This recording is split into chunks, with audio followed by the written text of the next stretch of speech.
and welcome to Myth Matters, an exploration at the intersection of mythology, creativity, and consciousness. I'm your host, Dr. Catherine Svela. Wherever you may be in this wide, beautiful, crazy world of ours, I'm glad that you decided to join me here today. Today, I have some poetry to share with you. I always dedicate the April episodes of Myth Matters to poetry as a way to celebrate National Poetry Month here in the United States. I'm motivated to do this for several reasons, but before I touch on them, I'd like to say a few words about this present moment, what's going on here in the United States and the ripples of that around the world. There are times when I really feel the heaviness and grief over the destruction and suffering.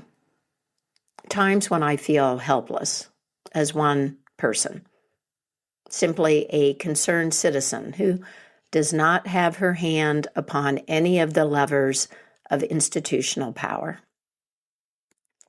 In these moments, I do the things that fuel my faith in life and the great good that survives despite the terrible headlines. I remind myself that although our written histories have largely been constructed around important individuals and singular events, history, as life, is the daily story of an uncountable number of small acts by anonymous. Our human world is maintained by those of us who will never be famous and whose lives may not be recorded, who nonetheless do the important work of caring, building, nurturing, and creating, fueled by love, compassion, and an appreciation for the gift of being here, whether by design or accident, in this glorious, singing world. Those who bring as much love and beauty to our collective enterprise as they can. So, I share poetry with you today for several reasons. Because myth and poetry are related forms of expression with a shared history. Both of them utilize metaphor and symbol to expand our awareness and understanding of reality, of this world, of the human condition, and the mysteries that surround us. The oldest myths that have survived to this time were originally shared in the form of poems. And because reading a poem, like entering a story, is a marvelous way to connect with yourself and your inner world, to contact the part of you that knows and feels the truth of your life, that exists beyond the headlines and logistics of daily life that fill the to-do list. And because I love so many poems myself, and am enriched in spirit, mind, heart, and soul by the time that I spend reading and reciting poetry, a stillness opens up. The usual frenzy of competing thoughts subsides. I sense the companionship of the poet and the invitation to be present. I feel, and I often find inspiration. Finally, poetry is a valuable tool and resource in this time of cultural transformation. Many of us talk about resistance, and yet what I see is a revolution of the heart that is taking place in each one of us. Poetry is part of this revolution. As Philip Pullman says, poetry is not a fancy way of giving you information. It's an incantation. It is actually a magic spell. It changes things. It changes you. Today I want to share the work of a poet who's been a favorite of mine, Stanley Kunitz. Kunitz received nearly every honor bestowed upon a poet in this country, including the Pulitzer and a National Medal of the Arts from President Clinton in 1993. His work is a marvelous blend of deep feeling and philosophy and clear observations of the natural world. I appreciate his delight in beauty and mystery, his earthy eroticism, and the way that he grapples with the truth of our human condition. Kunitz writes, "The deepest thing I know is that I am living and dying at once, and my conviction is to report that dialogue. It is a rather terrifying thought that is at the root of much of my poetry." And I'll note for you that Kunitz's awareness of death was not abstract. His father committed suicide before he was born, and he grew up in the shadow of this loss. One of the poems that I'll read to you today speaks directly to this event. Kunitz died in 2006, only a couple months shy of his 101st birthday. And I'm going to read some poems and excerpts from a journal that he kept in his final years of life. This material was published in a collection titled The Wild Braid. A Poet Reflects on a Century in the Garden, co-written with Janine Lentine. Kunitz was a devoted gardener, and this collection feels like a fitting complement to the changing cycles and arrival of spring here in the Northern Hemisphere. I'm excited to share Kunitz and his work with you. I hope to offer you an antidote to the chaos, confusion, and cruelty. May you find that calm, grounded inner presence and some inspiration in Kunitz's observations about poetry, life, and this beautiful world. Let's begin with the poem titled The Snakes of September. The Snakes of September. All summer, I heard them wrestling in the shrubbery, outracing me from tier to tier in my garden. A whisper among the viburnums. A signal flashed from the hedgerow.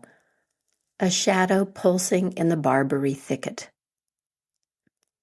Now that the nights are chill and the annuals spent, I should have thought them gone in a torpor of blood slipped to the nether world before the sickle frost.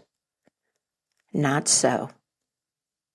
In the deceptive balm of noon, as if defiant of the curse that spoiled another garden, these two appear on show through a narrow slit in the dense green brocade of a north country spruce, dangling head down, entwined in a brazen love knot. I put out my hand and stroke the fine, dry grit of their skins.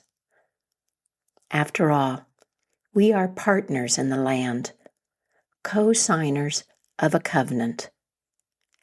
At my touch, the wild braid of creation trembles.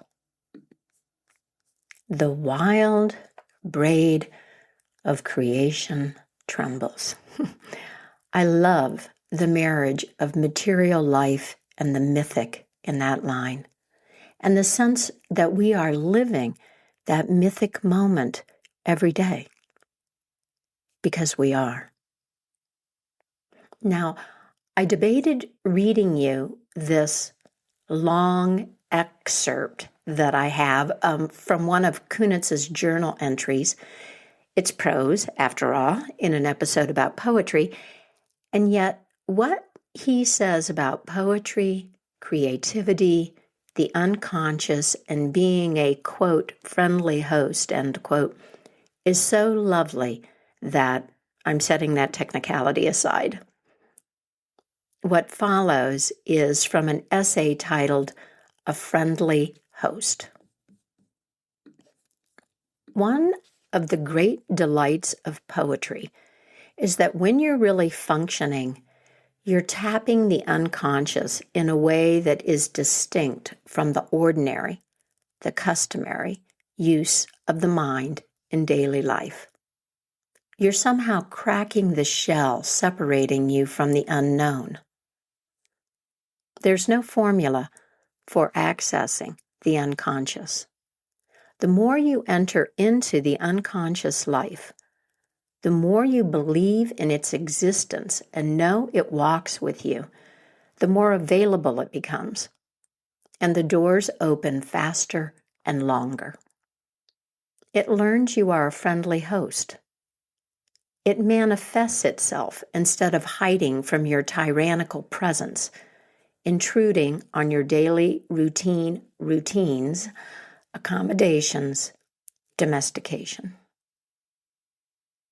The unconscious is very much akin to what, in another framework, I call wilderness. And it's very much like the wilderness in that its beasts are not within our control. It resists the forms, the limits, the restraints that civilization itself imposes. I've always felt, even as a child, that there was the decorum of the social structure, the family structure, and so forth. And then there was the wild permissiveness of the inner life. I learned I could go anywhere in my inner life. One function of dreams is to inform us that the boundaries of experience are infinitely open, and that the limits we perceive in our daily life are in themselves an illusion. That actually, to be alive is to occupy territories beyond those we recognize as our physical universe. Each person's dream life is in itself a universe, a product of a single tangle of membranes and nerve centers and the rest of it. In the dream, you move beyond that dominion into one where the rules have not yet been discovered and never will be. Pressures from the social structure enter into the whole process of wrestling the poem into being, and the challenge is not to be intimidated by convention. I have often said, I want to perfect my craft so I won't have to tell lies. So often, when you're stumped, the temptation is just to back down. But when you feel this is so complicated or so tenuous that there's no way you can say it, you have to persuade yourself you can say it, that there is a way of saying it, that there is nothing that is unsayable, and this gives you strength for the next time. The poem, by its very nature, holds the possibility of revelation, and revelation doesn't come easy. You have to fight for it. There is that moment when you suddenly open the door and enter the room of the unspeakable. Then you know you're really perking. After you've written a poem and you feel you've said something that was previously unspeakable, there's a tremendous sense of being blessed. There's a sense of emancipation, and then the recognition that you are not absolutely free, but there are limits, restraints, conventions that are the expressions of the social order. You recognize that language itself is a creation of the social order. And within such limits, you travel as far as possible, but your feet are slipping off the roadway into the weeds and the mire. That's part of the journey. When Hopkins wrote in Inverness-ad, "Long live the weeds and the wilderness yet," that's exactly what he was saying. When people say they are moved by a poem, they are saying that they have been in touch with the untouchable. The mystery of the creative process is that the poem is there, but not there within you, accumulating experience, accumulating images. It needs to be released, but sometimes there are barriers. The poem incites fear. You are coming into truth in the writing of the poem. You are hesitant to explore unfamiliar areas. If the terrain were familiar, the poem would be dead on birth. I've written somewhere that the path of the poem is through the unknown and even the unknowable towards something for which you can find a language. It is that struggle, of course, that gives the poem its tension. If the poem moved only through the familiar, it would be so relaxed that it would have no tension, no mystery, nothing that could even approximate revelation, which is the ultimate goal of the poem. I've been grounded all my life to believe in the mystery of existence itself. Can there be any possibility of completely understanding who we are and why we're here and where we're going? These are the questions that can never be answered completely, so you have to keep on asking. And in some strange way, every poem that you write impinges on that mystery. If it doesn't, you really shouldn't write it because it's not really yours. That's why I get angry and impatient with poets who use the medium just to write something pleasant or ornamental or amusing. Those were some of Kunitz's thoughts about creativity and poetry and the unconscious and the mystery, thoughts that I find applicable to so many areas in life, from an journal entry or essay titled A Friendly Host. And now a poem titled The Portrait. The Portrait. My mother never forgave my father for killing himself, especially at such an awkward time and in a public park that spring when I was waiting to be born. She locked his name in her deepest cabinet and would not let him out, though I could hear him thumping. When I came down from the attic with the pastel portrait in my hand of a long-lipped stranger with a brave mustache and deep, brown, level eyes, she ripped it into shreds without a single word and slapped me hard. In my 64th year, I can feel my cheek still burning. That was The Portrait.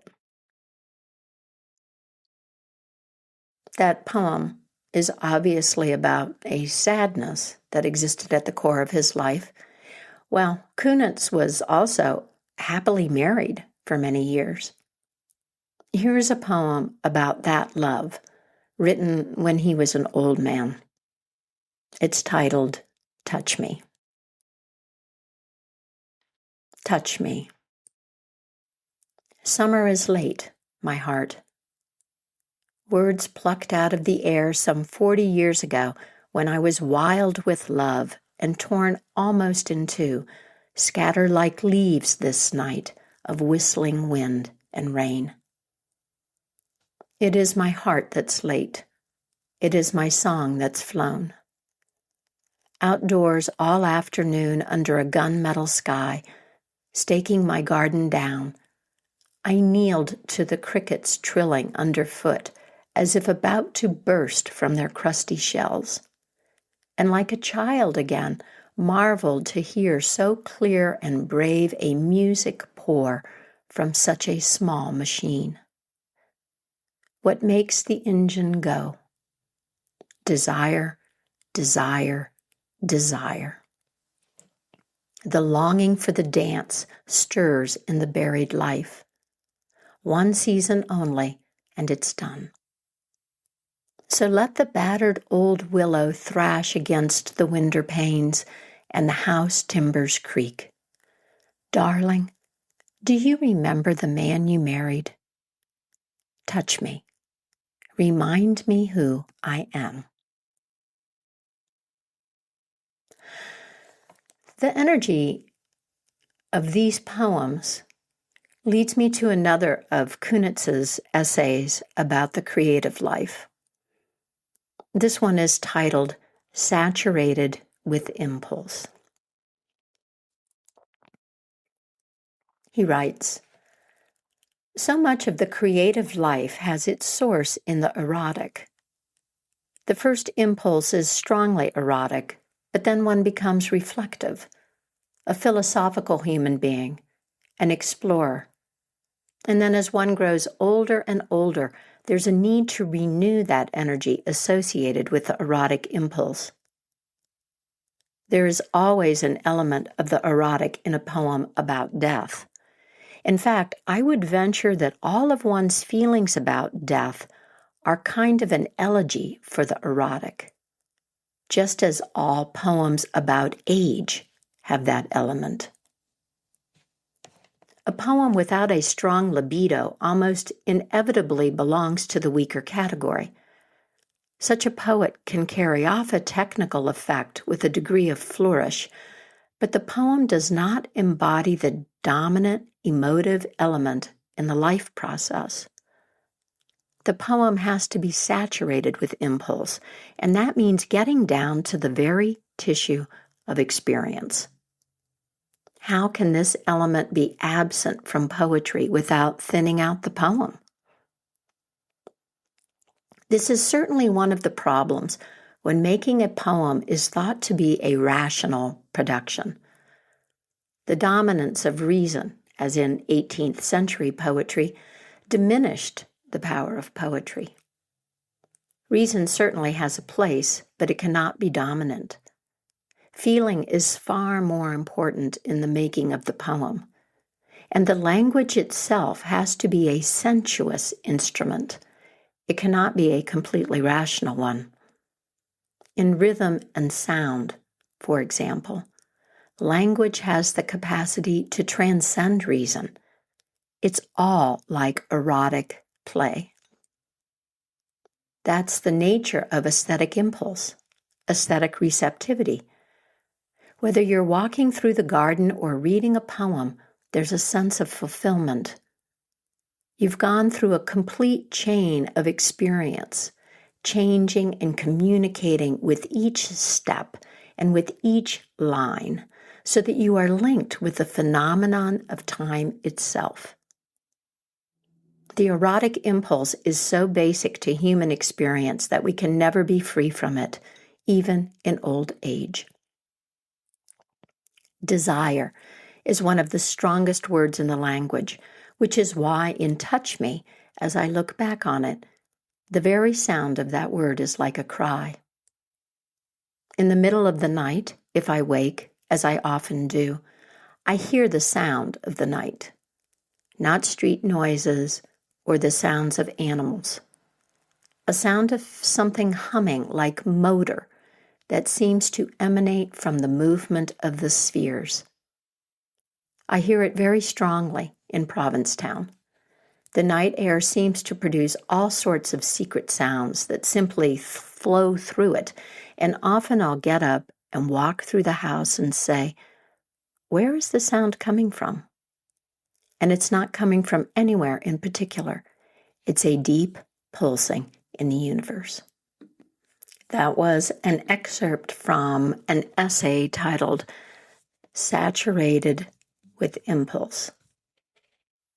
Now, all of the poems and thoughts that I've read thus far are from the Wild Braid, and I do have one more from that collection to read to you today, but I can't dip into Kunitz without sharing one of his better-known poems, one that is a personal favorite of mine. It's called The Layers. The Layers. I have walked through many lives, some of them my own, and I am not who I was. though some principle of being abides, from which I struggle not to stray. When I look behind, as I am compelled to look before I can gather strength to proceed on my journey, I see the milestones dwindling toward the horizon and the slow fires trailing from the abandoned campsites, over which scavenger angels wheel on heavy wings. Oh, I have made myself a tribe out of my true affections, and my tribe is scattered. How shall the heart be reconciled to its feast of losses? In a rising wind, the manic dust of my friends, those who fell along the way, bitterly stings my face. Yet I turn, exulting somewhat, with my will intact to go wherever I need to go, and every stone on the road precious to me. In my darkest night, when the moon was covered and I roamed through wreckage, a nimbus-clouded voice directed me. Live in the layers, not on the litter. Though I lack the art to decipher it, no doubt the next chapter in my book of transformations is already written. I am not done with my changes. That was the layers. I love this line. How shall the heart be reconciled to its feast of losses? Desire and disappointment, love and loss. Another form of the tension, like that between life and death or living and dying, that forms us and the path we make. I want to read one more poem to you. But first, let's make our customary pause to welcome new email subscribers. Mary Catherine, Trace, Kat, Maria, Blanca, Lenore, Ralph, Melissa, Michelle, MJ, Elizabeth, Tracy, Deannan, Amy, and Belinda. Welcome to Myth Matters. If you are new to Myth Matters, I invite you to head over to the Mythic Mojo website. You can join the email list if you would like to receive links to new Myth Matters episodes in your inbox, and you'll find information about the Mythic mentorship and creativity coaching that I offer. Many thanks to the Patreon patrons and supporters on Bandcamp who lend their financial support to this podcast. A shout out to longtime supporters Sam, Jessica, and Jeff. Thank you, my friends. If you're finding something of value here, then I hope you'll support this podcast in some tangible way. Join me on Patreon, share an episode with a friend, post a positive review online, or email me to say hi and share a reflection. Thank you so much for your support of Myth Matters in whatever form makes sense for you. Now, one more poem from Kunitz before we part ways. This poem is titled The Round. The Round. Light splashed this morning on the shell-pink anemones swaying on their tall stems. Down blue-spiked veronica, light flowed in rivulets over the humps of the honeybee. This morning I saw light kiss the silk of the roses in their second flowering. My late bloomers flushed with their brandy. A curious gladness shook me. So I have shut the doors of my house. So I have trudged downstairs to my cell. So I am sitting in semi-dark, hunched over my desk, with nothing for a view to tempt me but a bloated compost heap, steamy old stink pile under my window. And I pick my notebook up and I start to read aloud the still, wet words I scribbled on the blotted page. light splashed. I can scarcely wait till tomorrow, when a new life begins for me, as it does each day. As it does each day. I hope you enjoyed this little glimpse into Kunitz and his work. If you are reading or writing poetry this month and have found a favorite, please share it with me, now or anytime. If we have a better understanding of our need for myth and all that our old stories and poems offer, we can live more satisfying lives. We can inhabit a better story and create a more beautiful, just, and sustainable world. And that's it for me, Catherine Savela, and Myth Matters. Take good care of yourself, and until next time, keep the mystery in your life alive.